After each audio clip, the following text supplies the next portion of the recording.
Well, greetings, everyone, and welcome to a special Thursday night show. We are talking once again about the debates and the surveying the battleground. And it is very fitting that I have two veterans here, and I'm going to talk a bit with them. Both of them have been on the show before.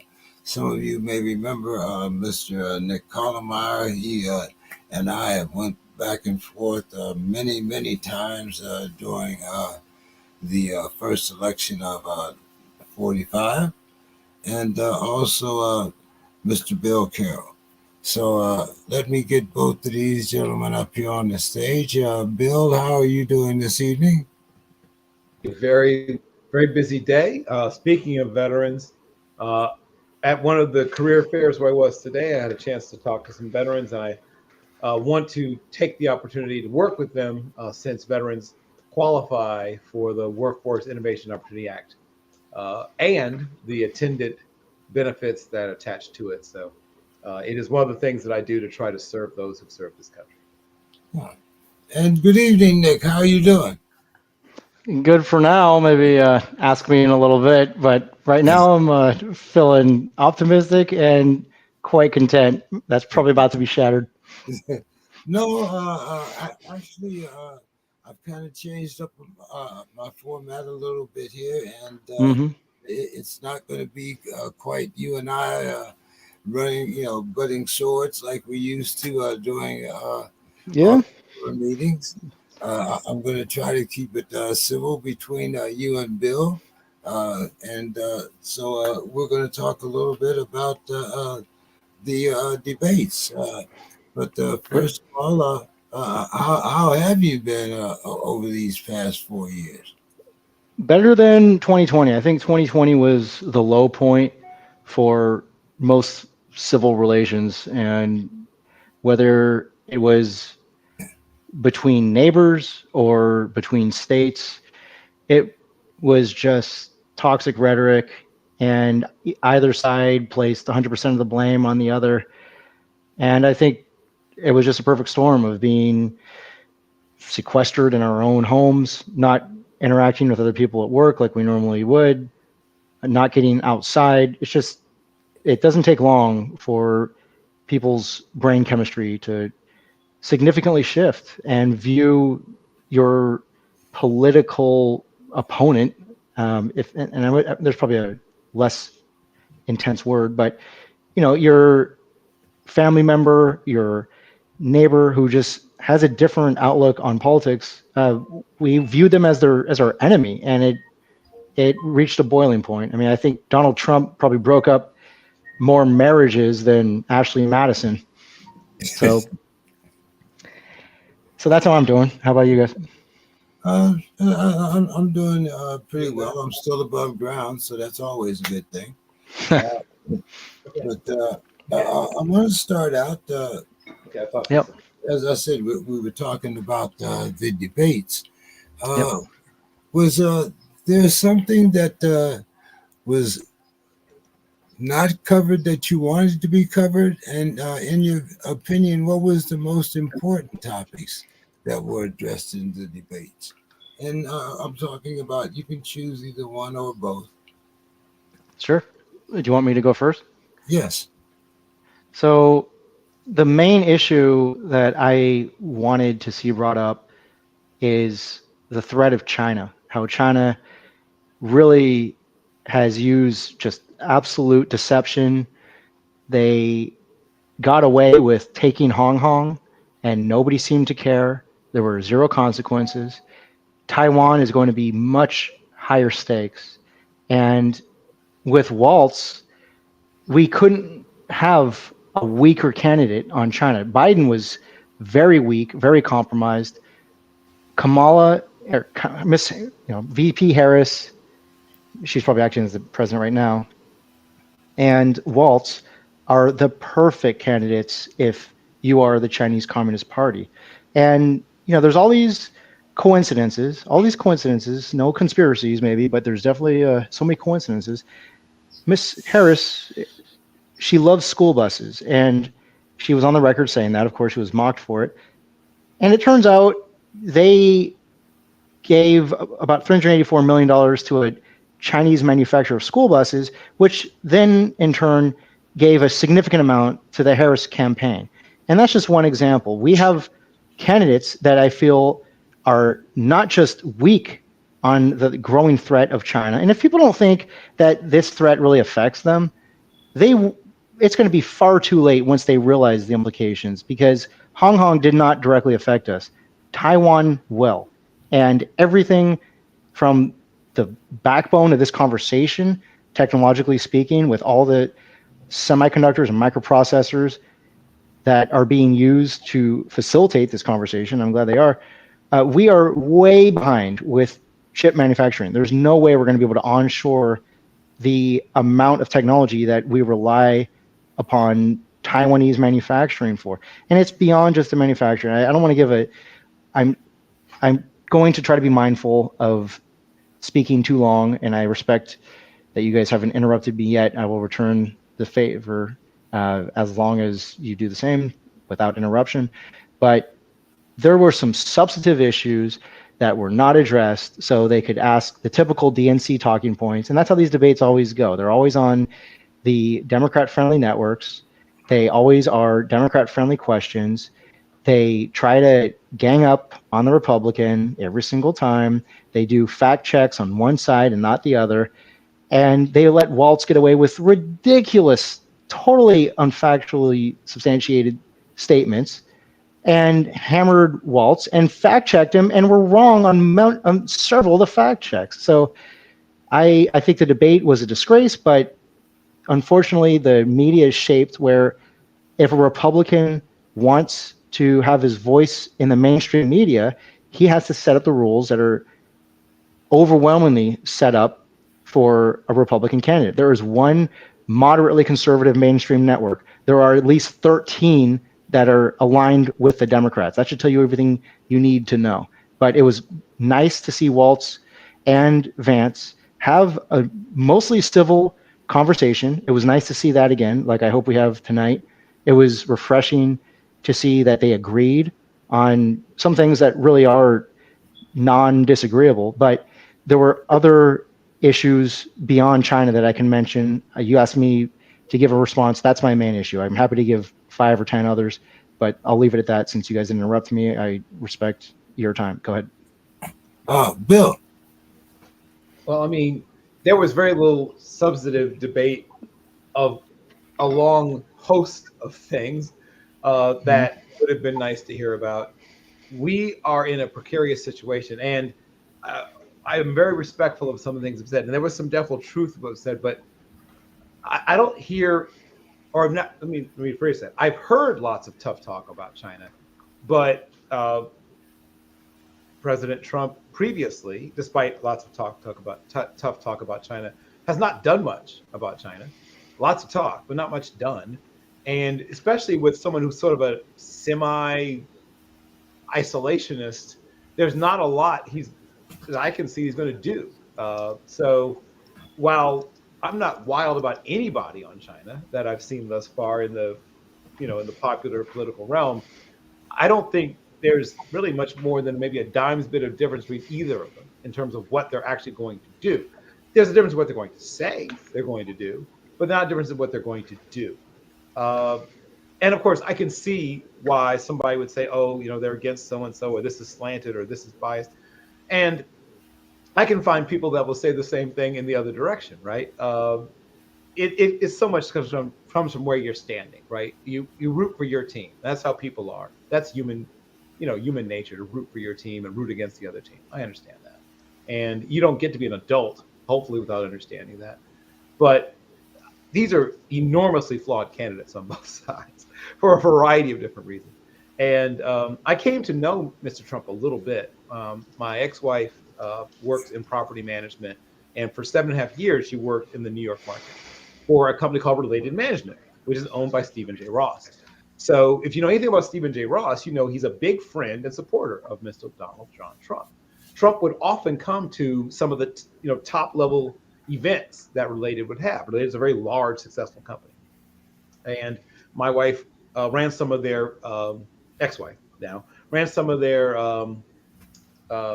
top level, like some of their flagship properties, including the a building called the Del Prado, where two New York Yankees live, Jorge Posada and Derek Jeter. All this to say that we saw Mr. Trump on a, I won't say regular basis, but he made himself, he showed up, right?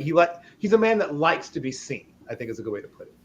And like I said, he and Mr. Ross are I won't say super close, but they clearly are friendly and appeared together on multiple occasions. Despite that, there were people within the company who had problems with Mr. Trump, mostly because he didn't like to pay for things, which is a whole other discussion, I guess. But he would, avail himself of things that were meant to be paid for and then just not pay for them. And maybe it was just a mistake, an oversight or whatever, but it happened often, right? Not occasionally. It happened over and over and over again. And is this an indicative of his character or indicative of just a person who's not attentive to details or whatever it is? I don't know. But I would love to see somebody talk about, there was a time when the Democrats were the free spenders, right? And the Republicans were fiscal conservatives, right? Budget hawks. Now nobody minds the store, right? We're leaking, right? We're as a nation leaking desperately. You mentioned China. I mean, we will say China, quote unquote, owns us because of so much of our debt being in Chinese hands. That's part of why nobody is actually going to do anything, right? Despite all the tough talk, nobody's going to actually do anything, at least in part because of the number of notes and other things, other financial bindings that we now have to China. Every economy is linked to every economy now. I'm also talking longer than I intended to, so I think this is, I apologize as well. But I saw lots of things not touched upon, right? Modernization of our infrastructure wasn't really thoroughly discussed. There are still large parts of both the rural and deep inner city that don't have consistent access to things like Wi-Fi, high speed, a bunch of other things. We have major cities that have either outdated or insufficient public transportation. I mean, I could go on for months about things that weren't really talked about. What I will say about the vice presidential debate, and was already noted, it was better. It wasn't great, but it was better, at least in part because the people were better. They're better people in terms of how they treated each other. And now I'll stop right there. Anything you want to add there, Nick? I appreciate the candor. I appreciate the demeanor. This is going well so far. The reason I don't have my face on is I'm still mildly recovering from how hostile things were in 2020. And not that I fear that anything would happen to me or my family, but I'm glad we can maintain this tone so far. Back in the past, it already would have come to like name calling and ad hominem attacks. So I do. Yes. Okay, good. Yeah, Nick and I used to go at it, man. I mean, oh yeah, no, yeah. It was. I mean, it's amazing that we've maintained relations since then. I respect James. I hope he feels the same. But anybody who can disagree with me, but do it on a factual basis rather than just ad hominem or, calling me like whatever they call Trump loyal supporters and a libtard or whatever idiots call their Democratic opposition. All that is just so nonsensical. So back to what is it, Mr. Connell, Mr. Carroll, Mr. Bill? Bill's fine, okay. But Carroll, just like Lewis Carroll, the author of Through the Looking Glass and Alice in Wonderland. Okay, well, Bill's easier if that's okay with you. So, and by the way, if I am going to pronounce Kamala or Kamala, how do I pronounce it? Kamala's easy, right. Just Kamala. Kamala, okay. I feel like however I say it, I'm going to say it wrong. So Kamala, all right. So I realized that Donald Trump, as you said, didn't do much on China, but relative to who? Like which modern politician took a stronger stance on China? Because when we have these debates, we often make comparisons to utopia, to perfection, and that's not realistic. It should be compared to what else exists that did it better. So who took a stronger, more effective approach on China from this country? We'd have to go back several years, as I'm sure you know. Sure. No one in a long time. But yes, you'd have to go back several administrations. But yes, the last time someone did beyond talking on China, yeah, you'd have to go back about 5 administrations. Who are you referring to? I mean, Carter and Reagan both did some things, actually did some things with a little bit of teeth to it. Not a lot, right? I mean, not clamping down hard, but there were some things that maybe stung a little bit. And then it's sort of lessened with each administration since. And now we're basically toothless when it comes to them. Well, I mean, if you're bringing up Carter, didn't he formally recognize diplomatic relations? Wasn't he the first president that formally recognized? I realize Nixon helped to open the gates, but Carter formally created peers. I mean, he put the Chinese party, the PRC, basically on par with our European allies. And I think he officially recognized, their capital. He officially recognized Beijing instead of Taipei. So, I mean, he wasn't. I don't recall him taking a tough stance. Well, I mean, there was still plenty of things he did in terms of pushing them on human rights. Things he did on trade that were something tougher. As you said, you're not using utopia as a standard. Using what other people have done. Right. He's beating the daylights out of the people we're talking about now. If that's what you're using as your standard. And yes, you're saying Carter was? Yeah, and I agree. Of course he did eventually recognize almost 20% of the Earth's population. I understand what you're saying, right? That we could have, I guess, essentially said that this is the capital, Taipei is the capital, we don't recognize. But also, and once again, I'm not saying that Nixon was wrong to do this, but when the rapprochement started, you've heard the term, the camel's nose under the tent. Like, where was it going to go? If we're going to start slowly but surely reestablishing relations, where is it supposed to head, if not eventually to more normalization? And I think that was hold on, guys, before we get a little too far off the subject here, because we are talking about the debates, and I understand. Okay, yeah. Now you're a moderator. Feel free to bring it back. Go ahead. Okay, Bill, do you think that all U.S. borders should be closed, or just the southern border? Well, we have places in Canada where the border is marked by a stick. Yep. And as you may have heard, tragically, several months ago, an entire family of people from it wasn't Pakistan. I think it might have been near Pakistan. I think it was actually still on the Indian side. The entire family, near, just across the border from Manitoba, a wife, a husband, and 3 children, I believe, were found frozen to death trying to cross the northern border.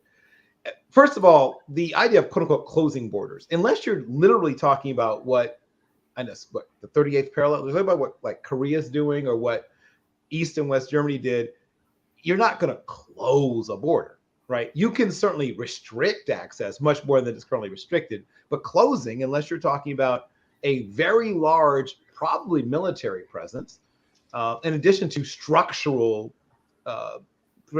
structural building up of infrastructure that's going to greatly. The border's big, people, right? I mean, both of them are large, and then we've got water to deal with. I know, once again, people we talked about, we're not using utopia as a standard. We're using what's realistic as a standard. Closing a border, meaning nobody gets in or out without us knowing exactly who you are, where you came from, how long you're staying, all that stuff. It's great in theory, and it's close to impossible. I won't say entirely impossible, but close to impossible in practice for a bunch of different reasons. So when you say closing, I would love for us to have a better version of what we currently have, a more controlled and more intelligent version of what we currently have. And I think technology can actually help us in a way that just more person power and more structural power might still fail us. As we get better at using drone technology, as we get better at using, sort of invisible borders, things that are more technologically based, I think that might grow and make smarter some of the things we're doing. But closing a border isn't something that I think is truly practical. And I'll yield the floor at this point. Nick? So you have to start with a triage. Everything in life is a triage, essentially. And I don't know if you guys know the breakdown according to U.S. Customs and Border Protection, but I mean, Bill, what would you estimate between illegal border crossings? How much would you gauge or estimate the percentage to be from the southern border versus the northern border? Would you say it's like 30, 70, 50, 50? What would you assume it is? I mean, most people assume it's 80-20, but I think it's actually closer to like 30 something, 60 something. Yeah, it's quite a bit different than that. So it's 2 to 5% of illegal border crossings, according to the CBP. If you can find a more reputable statistic, go ahead. Come from the northern border, which means it's 95 to 98% of illegal border crossings come from the southern border. So you're never going to close a border completely. But what you can do is a layered defense, and what you can do is allocate resources to where they're most needed. Canada has a few factors that make it less of a concern. Obviously, the temperature is one of them, but more importantly, there aren't multiple countries north of Canada that are flooding in through the northern border. There's a couple, but it's not like it is at the southern border, where they're coming from multiple South American countries and beyond, of course. But even when they come from Europe, they generally come through the southern border. There's a professional cartel, and there's dozens of them. And coincidentally, they've made record profits in the last 4 years because of what we announced to the world. It was executive orders that Biden did his first week that undercut, directly contradicted over 60 of Trump's executive orders, which directly led to the absolute spike in illegal border crossings. And if anybody has any real, and not saccharine, but real concerns for civil rights, for the rights of minors, of women, how can they reconcile those concerns with how these migrants are treated by the cartels? They are raped, they're impregnated, there's minor females that are impregnated, that arrive here pregnant, they're completely abused. Many of them are just outright left to die. And it's a horrible human rights catastrophe. It's humane to seal the border to the extent that technology and infrastructure can allow. I don't see an argument against building a wall. It's one of those things that just because your door lock on your front door, your deadbolt, let's say, is not 100% secure, you still use it. Your alarm is going to have many false alarms. You still use it. What is the argument against building a wall that may not help, but it can only help? And it's certainly not an economic consideration, considering how it would have paid for itself in less than 6 months because of all of the ancillary costs that are inevitably intertwined with illegal immigration. And that's not even to say how many billions of dollars we've given to other countries, such as Ukraine. So what is, if I can ask Bill, what's the reason why, even with the flaws of a wall is going to do more harm than good, or is a net negative compared to a reasonable step in favor of securing our borders, which every sane country does? And one last point, there is no country on earth that provides the same amount of a social welfare system to people that never paid into it, that just arrive and want to essentially leech off the taxpayers, that has an open border. There are countries that do one or the other. They have a welfare state, but they don't allow the world in. And there's many more countries, such as Mexico, that have a very strict immigration policy. What, if I can ask you a second question, if possible, you don't have to answer it, of course. Sure. I'd like you to answer after you tell me about the wall. What is the argument against us having a merit-based immigration policy? Do you understand what I'm asking? Sure. Okay, And I'll hand it over. And who, I'll answer in reverse order. One is who gets to decide who's meritorious. Because as I'm sure you know, you clearly are a person that studies.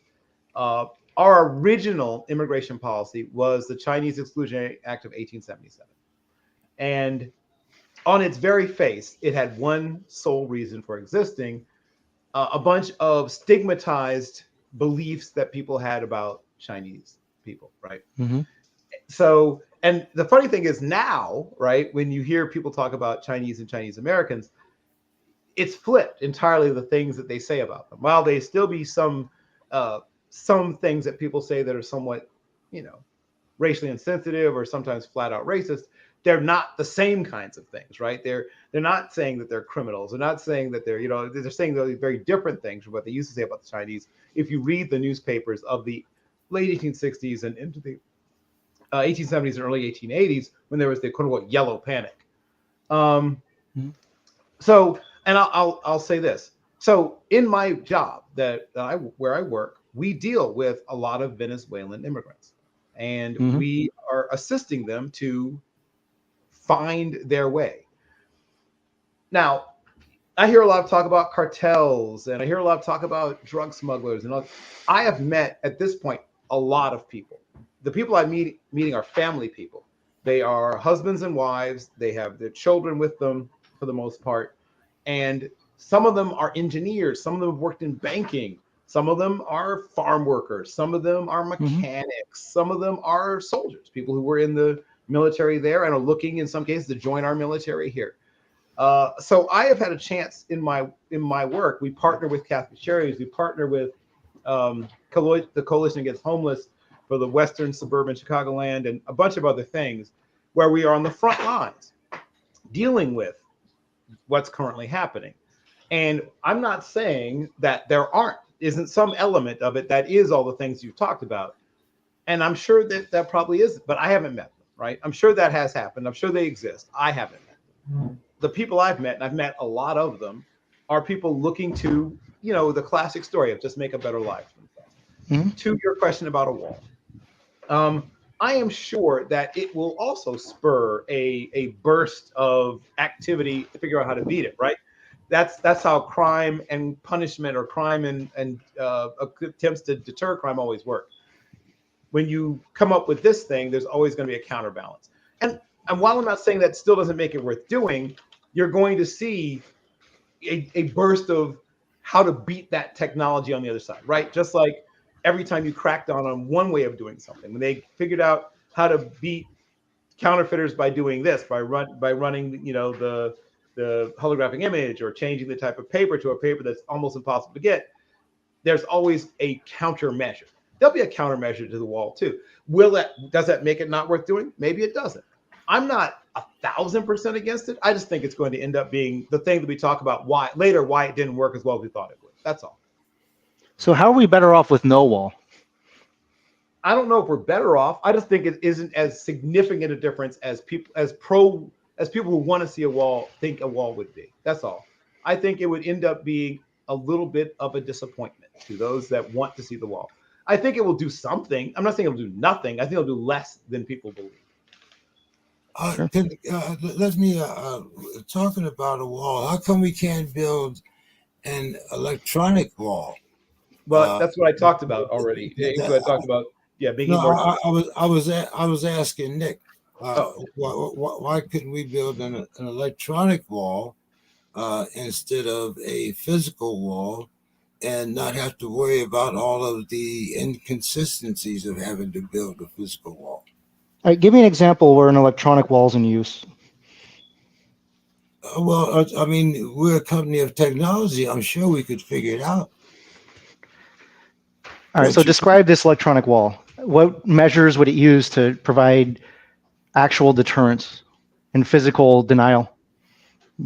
The same way you have an electronic fence for a dog. If he goes through that past that certain point, there's a shock or there's a notification to an office that there's a breach, or I mean, I'm just trying to figure So out an so let's alternative to a so let's physical let's say wall. this. We take the border and chop it up into segments that are somewhat manageable.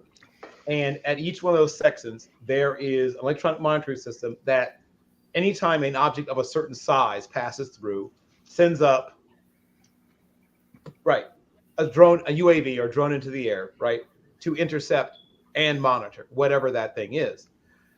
And it might be a coyote, it might be a moose, who knows what it'll be that particular day, but at least you are tracking whatever that thing is. And then once, if it is acquired, that is a human target, then you have information being sent back, number of them, traveling in what direction, and what approximate speed. And you have essentially listening posts every, I don't know, 8 miles. Well, 8 miles probably I guess I'd have to do the math on exactly how many miles you could do would be practical, but you could have a quick response team that assesses their situation. Going back to what you said about being humane, I would have somebody in there with that team. You'd have obviously people who are able to speak multiple languages, at least one who's multilingual.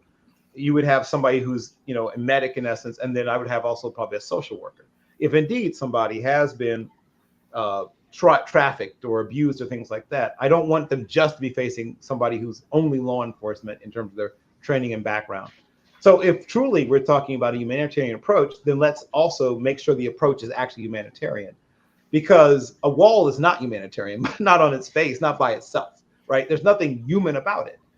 If you want to have a truly humanitarian response, then put humans into it, involve humanity in it. Go ahead, Nick. So I think there's obviously a fundamental divide that I don't think we'll ever cross, especially between Bill and myself. I think he is against really any kind of deterrence for illegal immigration. I know he'll use a different term because it's on a humanitarian basis, because I think he has bought into the notion that these are predominantly young people, often families that just want to come here and make a better life for themselves. And maybe that is the majority of it. Let's say that's 90%. But when you have approximately 20 to 40 illegal immigrants in California, they're not all here for their benefit and ours. We have a major problem with crime, not just in California, it's spreading throughout the country. Kamala Harris, forgive me, I just translate. If I say her name wrong, you know what I mean. She has a track record, and it's not a good one. It's closer to the reverse Midas touch. I grew up in the Bay Area, and she was a big name up there, and she has left a wake of destruction. And her soft on crime policy does nobody a favor unless you are one of the people that benefit from that policy. It's directly antagonistic to law-abiding, tax-paying citizens. And what I often see from the Democrats, not always, but often, is that they put the law-abiding, tax-paying citizens behind the priority of catering to the opposite, whether it's to criminals, whether it's to illegal immigrants, whether it's to people that have just arrived here and are getting head-of-the-line privileges from our own homeless veterans, which I understand is a concern for James. Look at what's happened in New York. Look what's happened in North Carolina.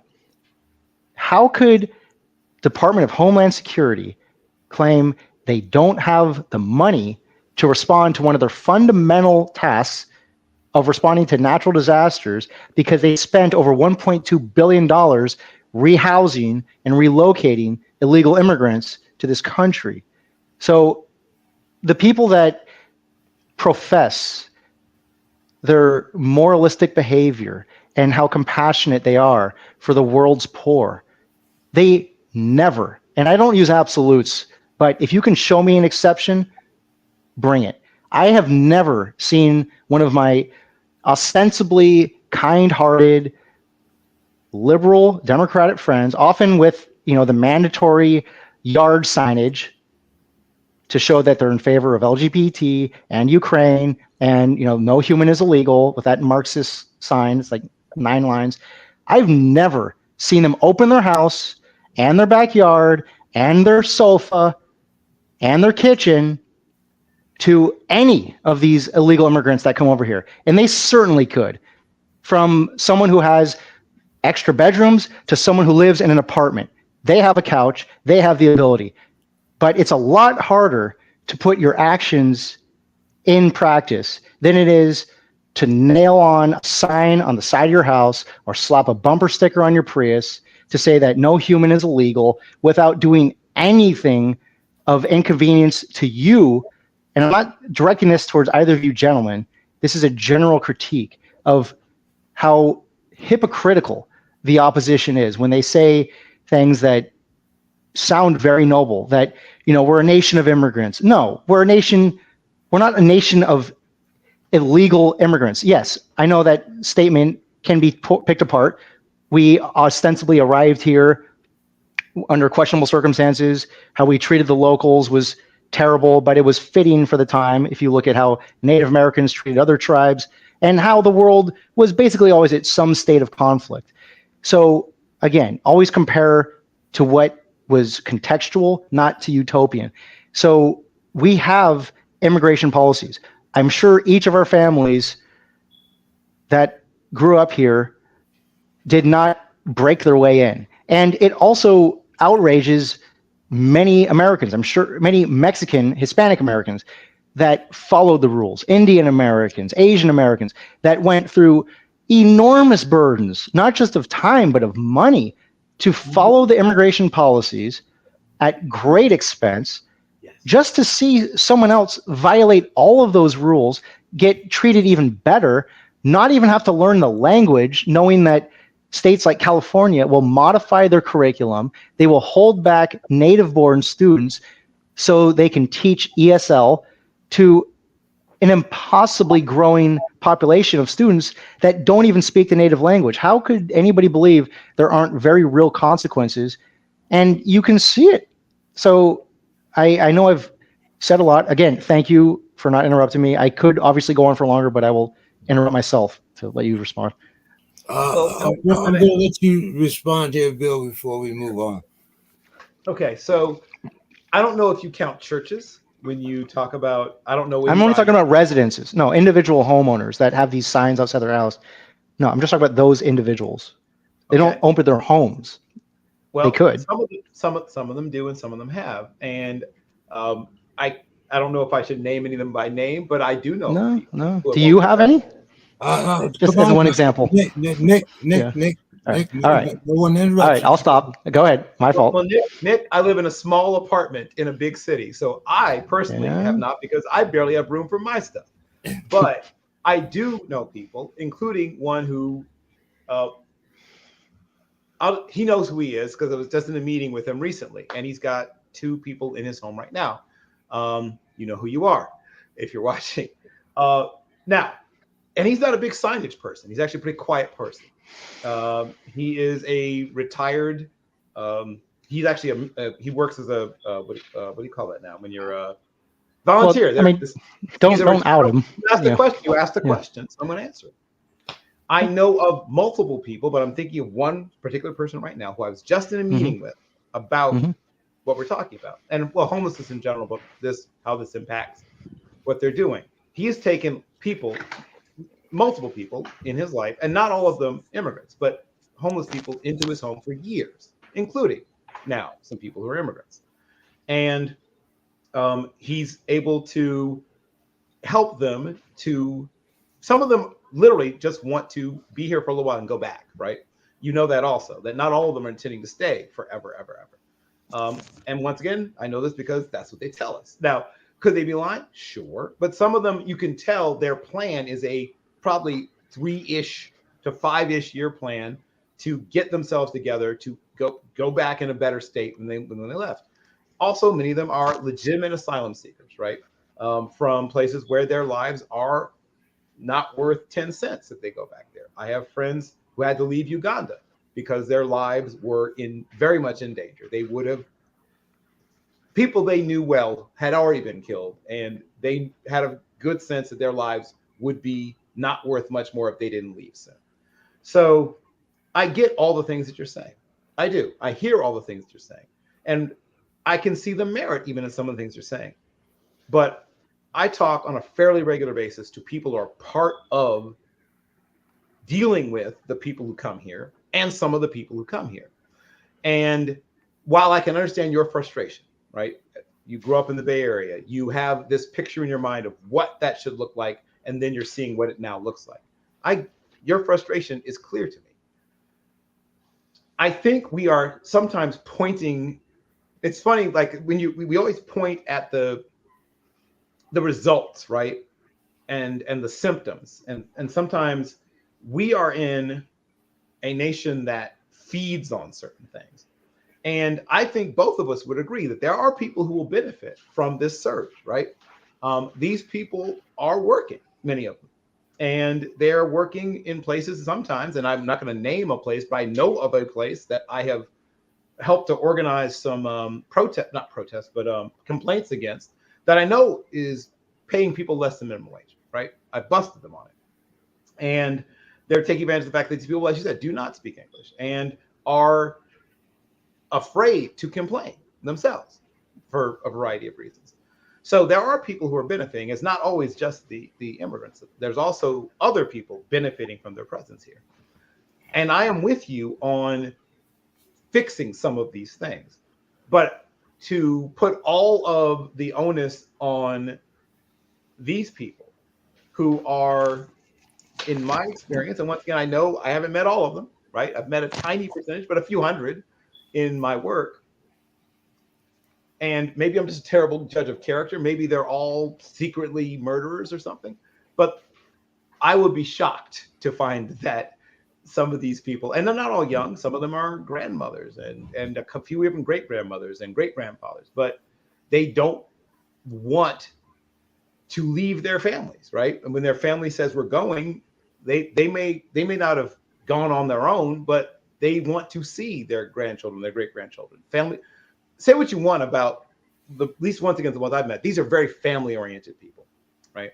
They care deeply about their families. And so when, one person says, or two people say we're going, very often the rest of them go just because of that. But, once again, I've spoken longer than I meant to, and I apologize. Let's kind of move on here, gentlemen, to our next point.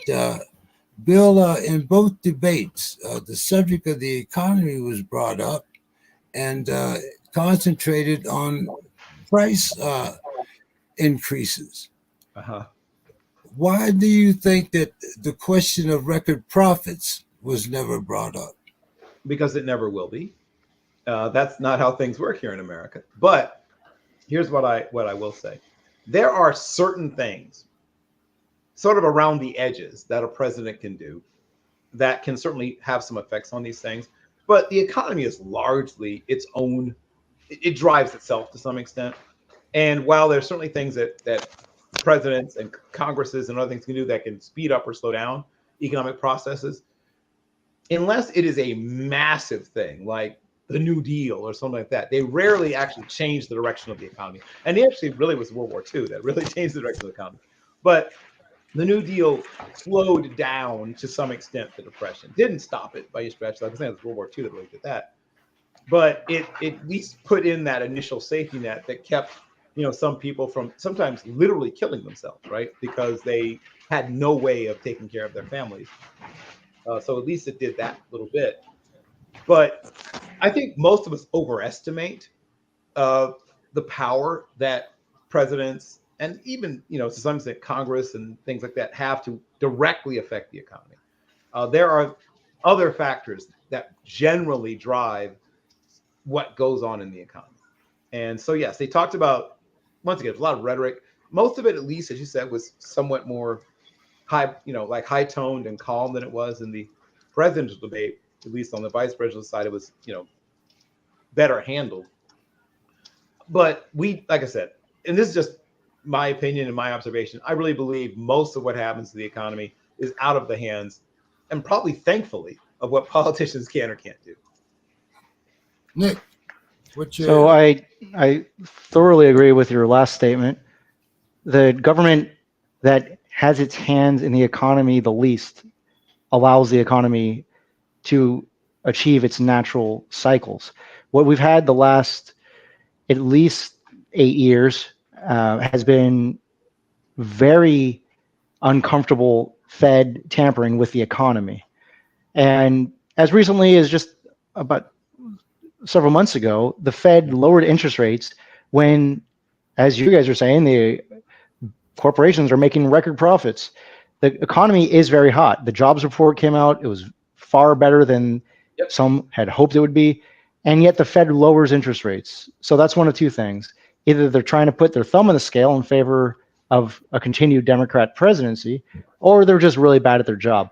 But another thing I agree with you saying is that neither side is monitoring our out of control deficit. It's very hard to put in context a trillion, just 1 trillion. I mean, if you go back in terms of a trillion seconds, I believe it takes you back to almost Jesus's time. And we have on the public record, over 34 trillion.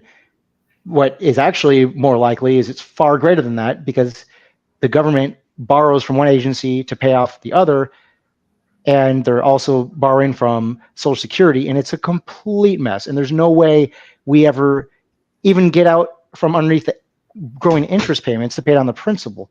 So the Fed has created this false bubble, prolonged it. We have missed several recessions, at least 2, and that's what the economy needs. It's just like natural market forces. The economy has record inflation, not because of any coincidence. It's because we've passed Democrat laws, and if there's Republican laws, then correct me on it. But when you try to do what we did in California and say someone who's providing your restaurant with maybe $16 of value per hour now has to be paid $20 per hour, there are all kinds of expected and unforeseen consequences to that. The government under a Harris regime is going to get even more handsy with the economy. What she's trying to do with this very innocuous sounding Trojan horse is go after price gouging. Well, give me some examples. I'm not being facetious. There are examples of some, like Walgreens and certain others, that do price gouge after an emergency, but that's already on the books in California. It's already against the law to raise prices more than 10% from a pre-emergency to a post-emergency. These politicians, and I guess on both sides at this point, not only hope for, but they expect that their voters are unsophisticated for the most part and don't have critical thinking capabilities. Otherwise, they would use actual numbers. So let's look at some of the record profits. And if either of you gentlemen can cite some hard figures on specific corporations, let's look at them. But when we conflate companies or even CEOs getting paid more than they did before, that completely whitewashes all of the nuances. And if you were to dissect the data, you will see, just for example, the supermarket sector. They have lowered their rates. In other words, the amount of inflation within the supermarket sector, taken as a whole nationwide, has increased less than inflation. That means they've tightened their belts. They've found ways to be more efficient. They've cut costs. You've seen examples of shrinkflation at the shelf level, but corporations are also trying to consolidate, and there's fewer options because of this, because generally a corporation can cut costs if they consolidate. They can also turn it around and violate the consumer by jacking up rates when there's no competition. But every time, just like you said with the wall, for every action there's essentially a counterbalance. When the government tries these really naive mandates to just lower inflation, like an Inflation Reduction Act, we're going to use a law and we're going to spend government money to lower government-induced inflation, it's ridiculous. It's like eating extra hamburgers to lose weight because we call it a diet. It's ridiculous. You can't. No country has ever successfully, for a prolonged period, meddled and controlled their economy. The USSR should have been the example. The Chinese Communist Party actually has done a lot of the opposite. They have obviously a very heavy hand in all aspects of their industry, but they also have a way of cutting the red tape that this country, and especially California, is unable to do. They can get things done because they almost have, in one sense, a more aggressive form of free market capitalism than we have in our country because of all the regulations, the lawyers, the environmental concerns. China has none of that. They also have no DEI policy. Look at any member of their government or any governmental body. Like, how much diversity do you see within their governmental bodies? In other words, we hamstring ourselves with it's I'm not saying it's a bad idea. I absolutely think that we should encourage any individual of any background to serve in any job for which they're qualified for, but leave it at that. You don't shoehorn them in for the sake of having different skin color, as long as, you know, they have the homogenous political beliefs. Democrats obviously hate Justice Clarence Thomas, but they should celebrate the diversity. They love using pawns to create this false narrative that they're all about diversity. As long as that diversity aligns 100% with their political ideology, they're great. There's a reason why they don't ever celebrate in public the Cuban immigrants. Cuban immigrants tend to vote conservative because they've seen the failures of socialism. So they're basically persona non grata with the DNC, but they love poor South American immigrants that come here and they don't even speak English, but they're assumed that they're going to vote Democrat. And there's plenty of Hispanics that absolutely resent that stereotype. Not to mention the Hispanics that came here legally and see, like you said, they will do jobs, you know, that you didn't say it in these words, but this is one of the popular talking points. The immigrants do the jobs that the Americans won't do. And that's totally correct. You know why that's correct? Because Americans won't work for under minimum wage. They either won't work for sub minimum wage because they can't afford to, because they're on the books and they are known by the IRS and they have to declare their earnings or they'll be audited, or they just can't make it work altogether. So when you have this constant underclass of people that are going to constantly undercut other immigrants, it's a race to the bottom. Wages are going to be stagnant as they have been, which was one of the reasons why California had to pass an artificial $20 minimum wage for fast food workers, except for Panera, because the owner of Panera was a donor to Governor Newsom, hence the Panera exception, which has since been rescinded since that got out of the bag. But, you know, good old Newsom, obviously working for the people, trying to bolster his re-election chances by telling other business owners to be more generous. And okay, I'll stop. I need to stop. Go ahead. I'm going to let you talk about my governor, Nick. I'm kind of bowing out of this one. I'm trying to stay neutral here. Bill, any rebuttal before we move on? Sure. Now, you probably remember when the CEO of PepsiCo said, and here I'm going to just directly quote him, earned the right to continue to raise prices, right? And in some cases by double digits over the year prior in terms of not double digits, sorry. Double, like, more than 10%. That is double digits, right, Bill? But more than 10% year over year from 2023 to 2024. Now, I'm assuming they also had costs built into that. They have to pay more for certain things. But despite all that, they had record profits, right? And there's nothing wrong with making record profits. Despite the fact that people love to call me a socialist or whatever, I am definitely not. I work too darn hard to be a socialist. I am definitely not that. I do definitely believe that because of my Christian beliefs, that I am called upon to serve those who need service. I'm called upon to feed the hungry. I'm called upon to clothe the naked. I'm called upon to heal the sick, right? Within, as long as it's within my ability to do so. So that prevents me from turning my back on someone just because they're from here or from there or from not here or don't look like me or whatever it is. So that is what drives, a lot of my beliefs, is just the fact that I believe that's what Jesus called upon me to do. I don't think Jesus would ask, well, where are you from, before healing someone. Do you have your papers? Did you come here legally? That's just my personal beliefs. But Pepsi hiked its price by double digits and then announced plans that they were considering doing it again, right? Now, and let's say, use the term, they earned the right. That's the term he used. They earned the right because their sodas are popular. Now, I think the main driver of this is lack of competition, right? I mean, Pepsi-Cola has essentially one real competitor, and we can all name it without even thinking. There was a time, and I know you didn't come here to join the Wayback Machine, but you go back 100 years, every community practically had its own local bottler of independent sodas, right? Cincinnati, Ohio, 100 years ago, had 27 different independent soda bottlers.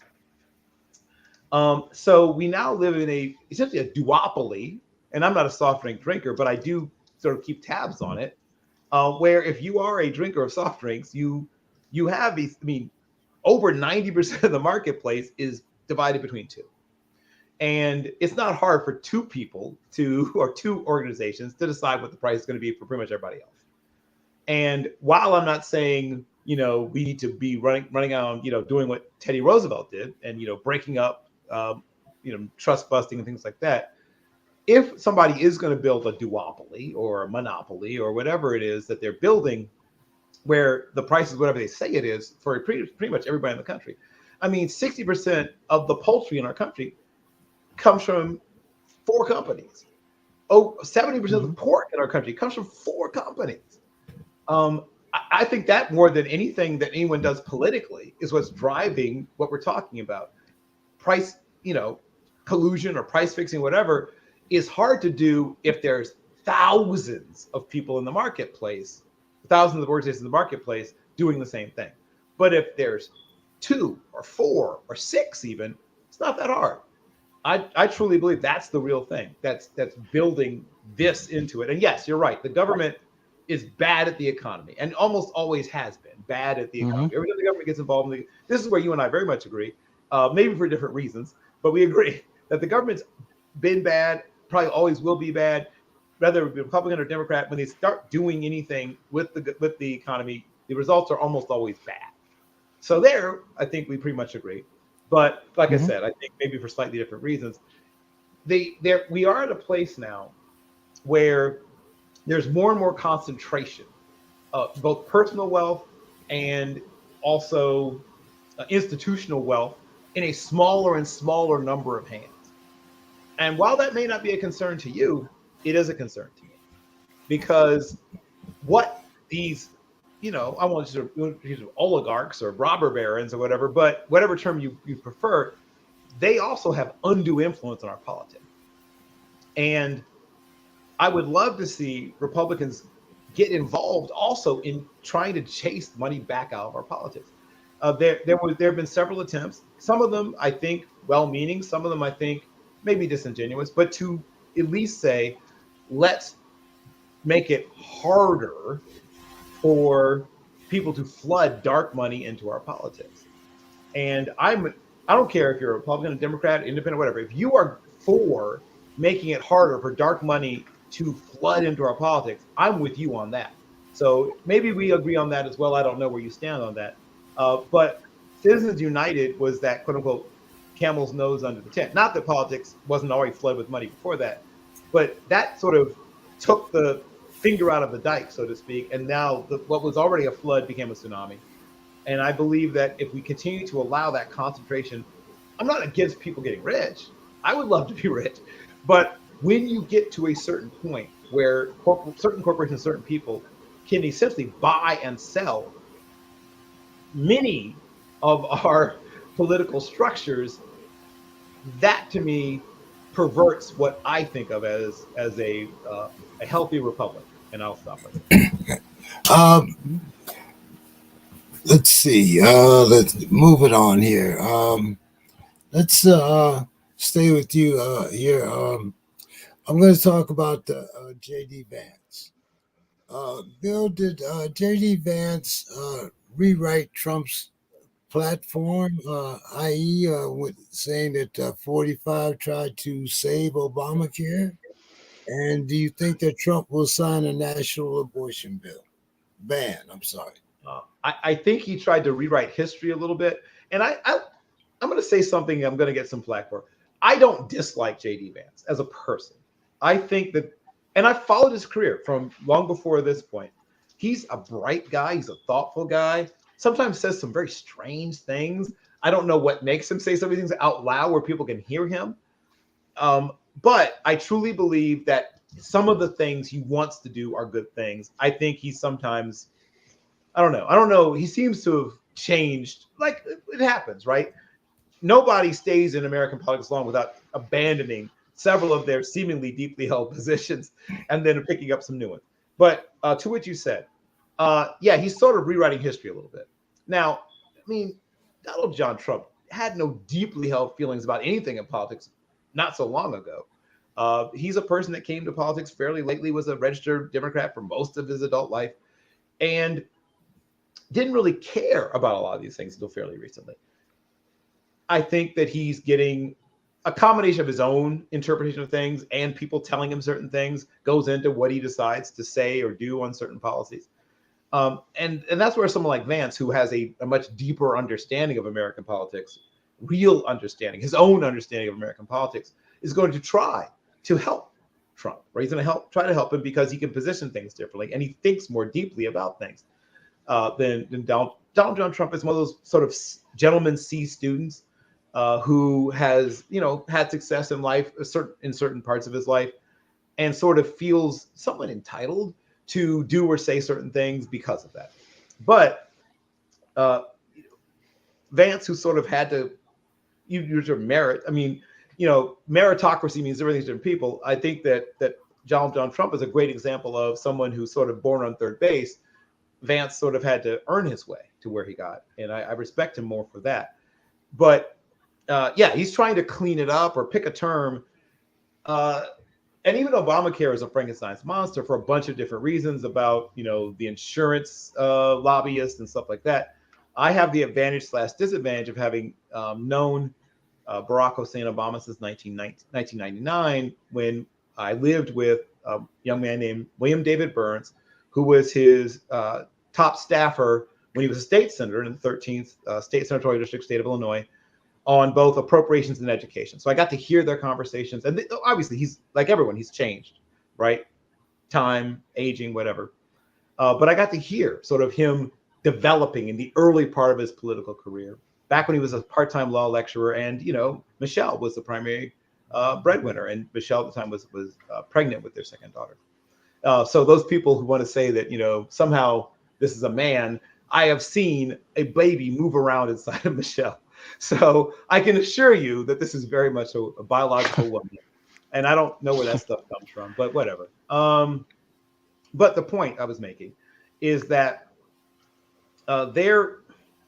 he's there to, I don't want to say balance their ticket, because they don't really balance each other even really.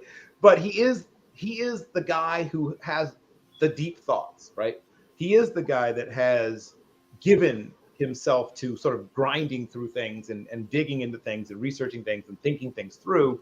And so I think he feels like whenever possible, he has to try to reposition these sort of shoot from the hip things that come from Donald John Trump, who I get the feeling doesn't really care enough about certain things to really research. Nick, your response. Well, there are issues that I'm hoping we will address, but I also was assuming this was going to last about an hour because I do have some work I have to finish before I go to sleep tonight. But how much longer do we have? Well, I'm going to give you another 15 minutes. Okay. So I want to answer your questions before I talk about the things that I was hoping we were talking about. But J.D. Vance is, I think, objectively an intelligent guy. I think it was a failed effort from the DNC to put out this almost mandatory talking point of the W word. He's weird JD Vance. And, you can look at the tabulations of how many simultaneous mentions, but, in the same day of all the different DNC aligned networks would use all of a sudden, just of all the years that they could have used the word, it's all at the same time. They've somehow coincidentally all decided to call him weird, and obviously that didn't stick. And see, Nick, we never called him weird on this. I'm not saying you guys did. I appreciate Bill saying he's intelligent and complimenting JD Vance. I was asking about his policies, and did he smooth over Trump's policies?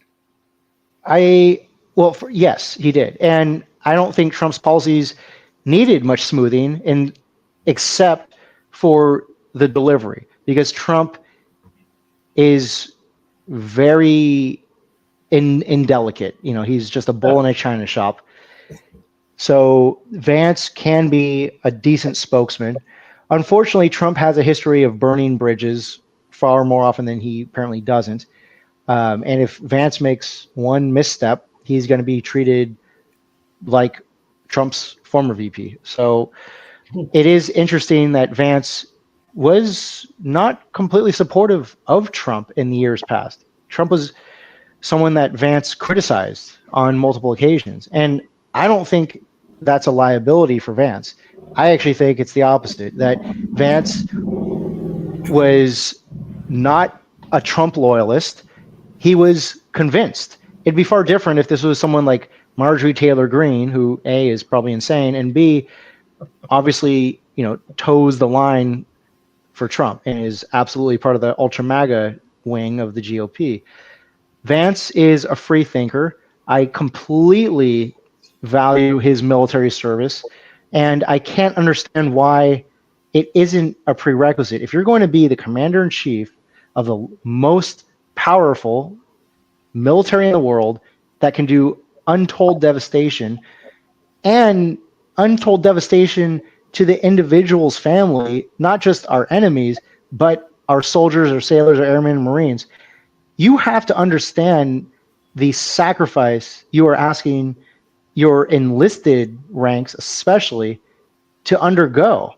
And nothing is ever as simple when it comes to military action as it seems in the insulated, comfy chair environment of a boardroom or a wardroom. So I don't understand how we allow politicians to even be eligible to be the CIC for our military if they haven't served themselves. At the very least, if that's not a workable solution, then they should have children who have served or are serving. And to that, I give Biden credit. His kid, one of them served. But Vance is a veteran. Waltz is obviously a veteran. So they pass those prerequisites, at least from my opinion. Obviously, Trump isn't, and Kamala Harris is not either. But moving on beyond that, I believe that Trump's policies were overall very effective if someone is willing to give them an optimistic and honest and objective look, rather than what we tend to do is have our cognitive bias and we ignore all the pieces that go against what we want to believe is true in favor of the ones that support it. And of course, I do it. Everybody does it. Both sides obviously do it. It's very hard to be intellectually flexible and ideologically agnostic, because we only want to look for articles from the news agencies that align with our beliefs. And when we're confronted with someone who provides us facts that we aren't aware of because we actively shielded ourselves from a thorough discussion, it's uncomfortable, but it's necessary. And it's one of the reasons why I like being on these respectful and intelligent debates, because I will always find holes in my reasoning, things that I haven't considered, because there's someone to keep me honest. It's, I think, the only real way to get a semblance of the truth. through discussions like this, as well as reading opposing newspapers or whatever the modern equivalent is. If you can't find someone to basically play devil's advocate who is actually educated enough to do so, then trying to read from your opposition, because they will poke holes in everything you think is incontrovertible. So with Trump, many of his policies, if he was left to actually have them be accomplished, would have been even more successful. The things that he did in the Middle East, and without even getting into the nuances, it's really hard for me to understand and respect my Democrat friends who continue to use the same arguments prior to Trump's 4 years in office about how Trump was going to basically instigate World War III, the economy was going to crash, he's an oligarch tycoon that's only going to make decisions for himself, and he's going to leave us all worse off. I see a few, but very few reasons that we were disadvantaged under Trump. I don't see in any way, in any serious logical argument, that overall, net versus net, we are net better off under the last 4 years of a Biden administration than we were better off under Trump. Even if you factor in COVID, which I hope won't be blamed on Trump, but if they are going to blame Trump, then, I mean, first of all, it's ridiculous because it affected all of the major countries, and Trump was thwarted from the very beginning when he wanted to seal off the border. But if it wasn't for Trump risking whatever political capital remained after almost 3 years of impeachment investigations, many of which were completely blown apart at the congressional level once they tried to get prosecutions made.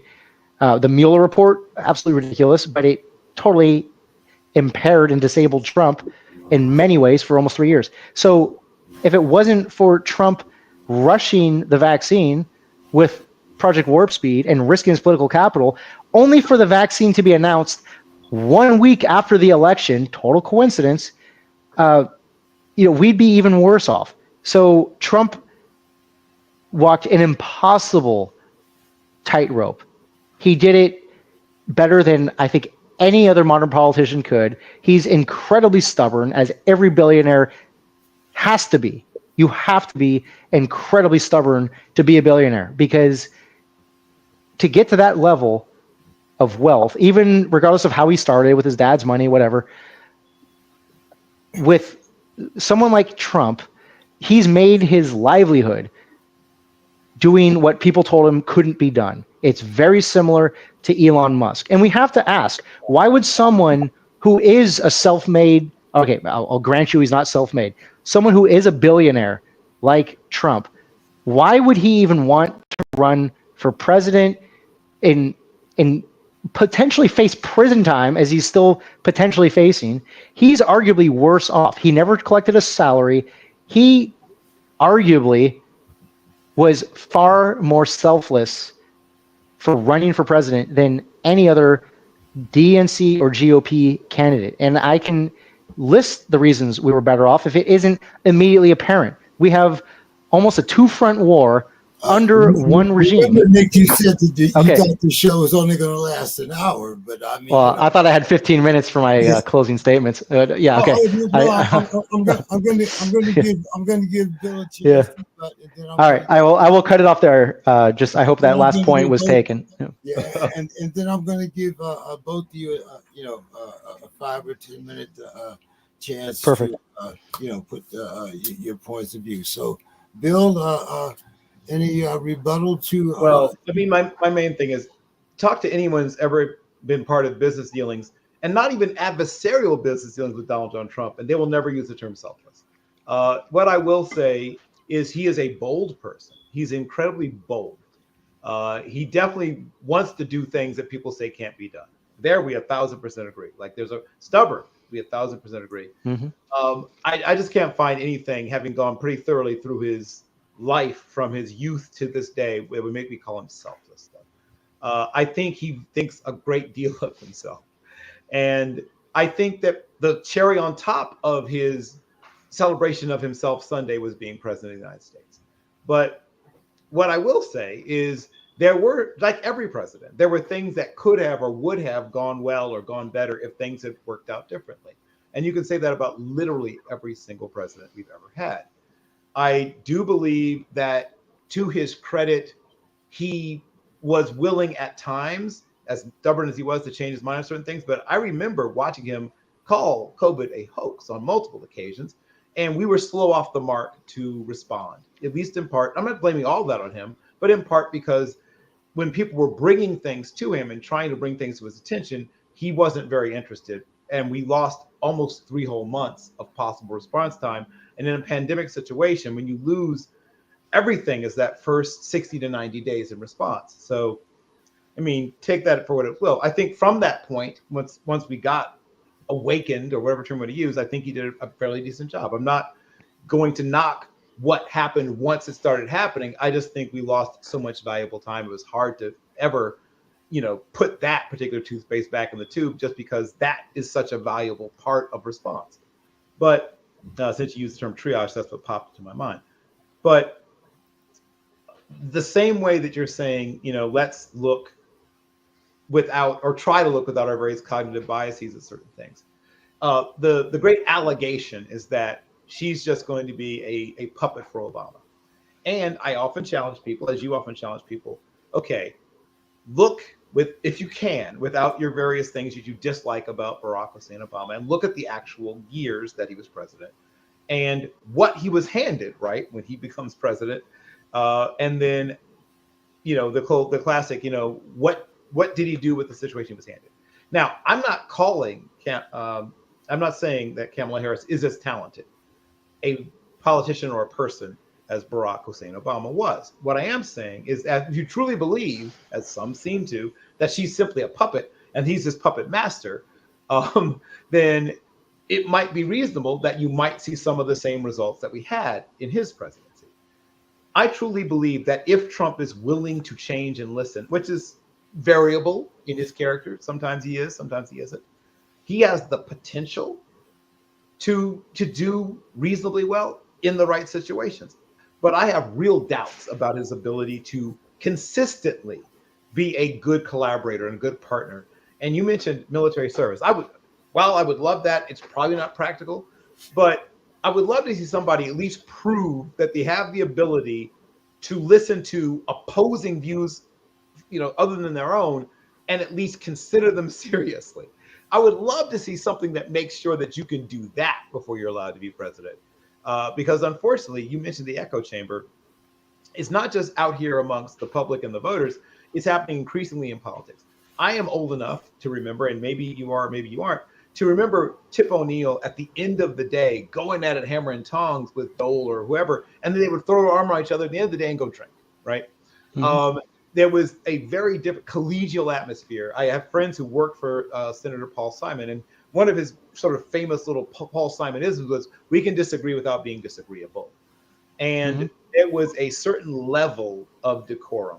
And I'm not blaming it all on the amateurs or whatever term to use. Those people got swept in when the Tea Party movement hit. And then you had that sort of second wave that included the aforementioned Miss Taylor Greene and others who, it's not just them, it's on both sides of the aisle, but like they pushed the envelope so hard, so fast, that it sort of broke down a lot of the norms that we had in American politics. And once again, Donald John Trump has contributed to it because he, as you said, bold in China shop. When you are building something, like when you're breaking something up, you want a bull in China shop. When you're building something, when you're putting things together, when you're trying to get a coalition together, the bull is not always the way you want to go. Because if you're trying to get people on board, as opposed to simply steamroll them, that style doesn't always work. And so, once again, maybe Vance can sort of help with that. But to me, and this is sort of I'll land the plane here. To me, for all of our differences and all of our places where we might, diverge, I think both of us love this country deeply. I think both of us would like to see this country succeed, whoever is president. I am never going to root for this country to do poorly, no matter who is elected. I'm always going to see things get better. I always want to see my daughter live in a world better than the one I lived in, right? I always want to see us be a place that's a beacon, right? And if you're a beacon, that means you're also drawing people to you, right? If you are the shining city on the hill, then people are going to want to come to that. And that's something that built this country, literally built this country. And we will never be a strong nation if we truly don't remember to value what we get from those people who come. Because people love to say they're a net drag. I mean, there's numbers going each way, right? About whether from getting a boost of immigration, it's a net drag or it's a net boost.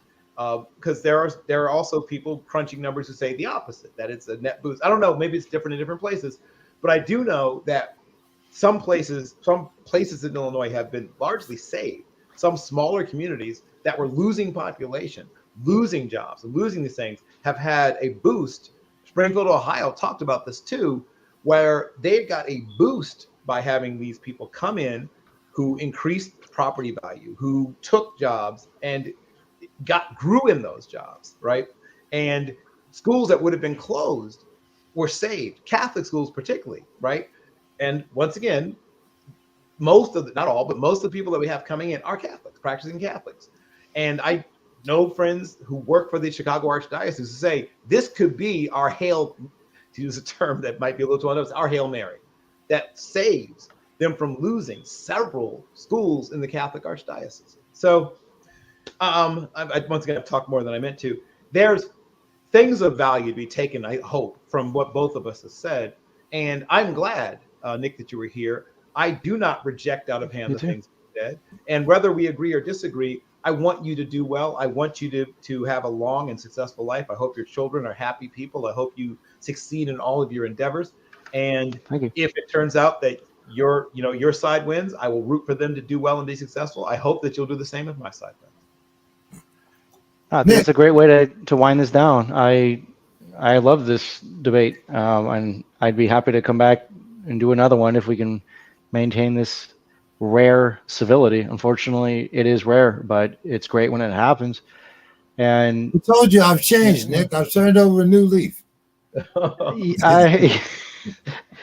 Well, let's see how far you're going to change. You voting for Trump this time also? Oh, no, I'm kidding. not I'm kidding. Yeah, that's all right. Yeah, that's where the change ends.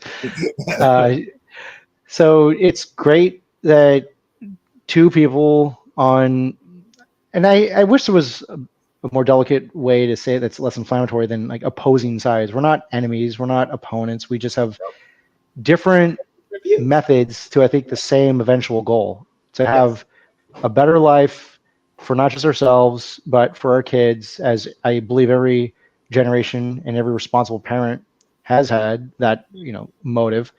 One of the troubling trends is that life expectancy is starting to plateau and even go down, and generational wealth is starting to recede, where the subsequent generations, millennials, Gen Z, they're far less likely to be homeowners than the Gen X and the boomers were.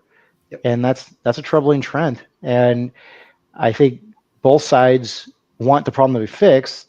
We just have a marketplace of ideas as to how we get there. And one of the reasons why I am a conservative, I want small government. I want the laboratories of democracy where different states can have wildly different approaches that are free from central mandate from Washington, because nobody knows their local jurisdiction as well as the local council members and the local mayor.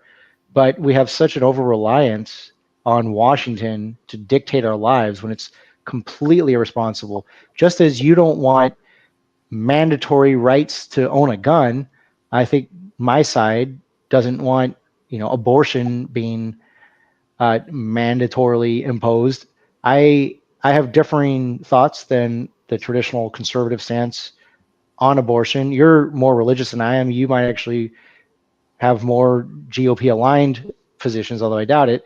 But I feel like I'm consistent. I am pro capital punishment for those who deserve it and have exhausted all their appeals and there's beyond reasonable doubt. I am pro choice because we don't need more unwanted children Yes. in our country. Right. So Yes. I think, yeah, I hope that's a consistent approach. Good. And And I don't have a problem with guns, actually, Nick. I'm a former paratrooper. I don't have any problem with guns.